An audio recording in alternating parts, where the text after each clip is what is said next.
Peter, what does the UK then do in that position if, as Tina suggests, Trump does, metaphorically put up the wall in terms of foreign policy and say, I'm just not getting involved, you can sort it out yourselves? Well, I don't think there's any chance of that happening. Really? None at all. Why do you say that? For this reason.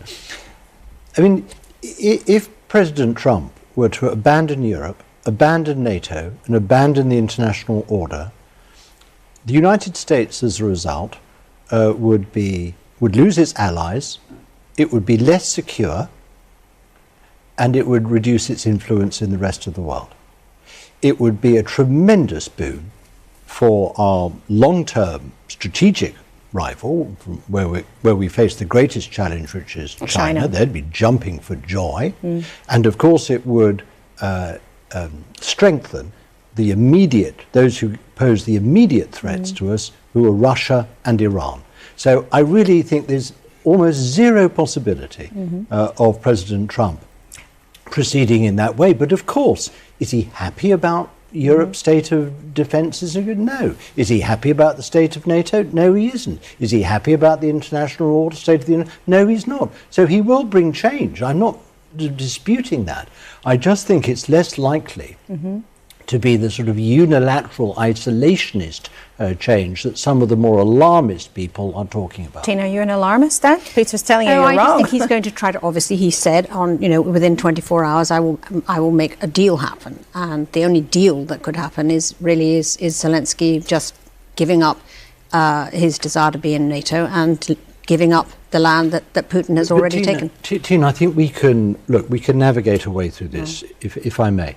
Look, whatever happens to the fringes of Ukrainian territory, and in that I don't think anyone should be dictating to the Ukrainians what they do. What is sacrosanct is their freedom.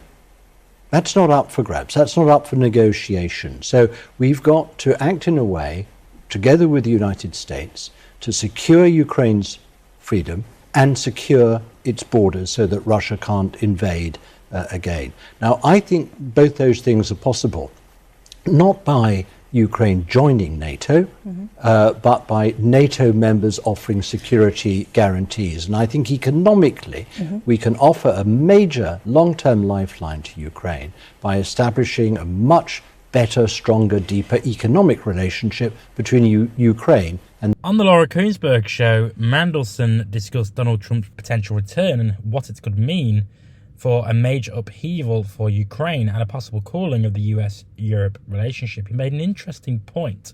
Whilst Trump may want to change the current foreign policy order, Mandelson believes that there's almost no chance Trump will fully back from NATO or abandon its allies. Why? According to Mandelson, doing so would weaken the US, isolate it from its allies, and give strategic rivals like China and Russia a boost, undermining American security in the long run. But it's complicated.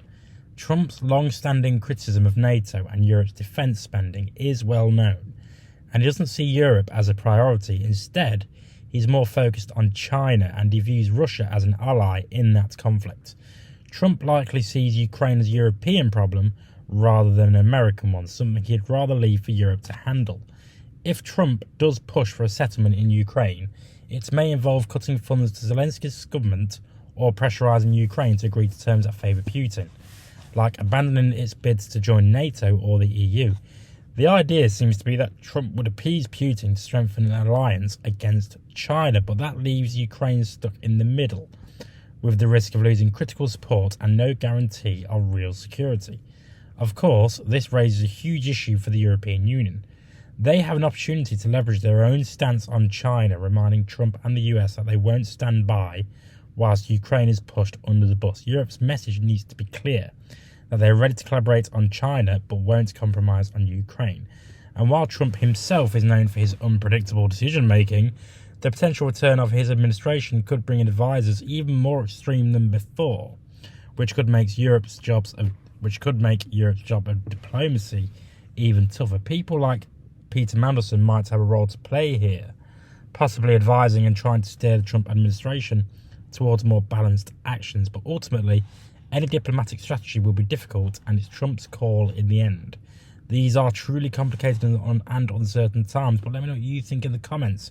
I've been Jake from Just Jake. As always, subscribe to the channel And as always, I will see you next time.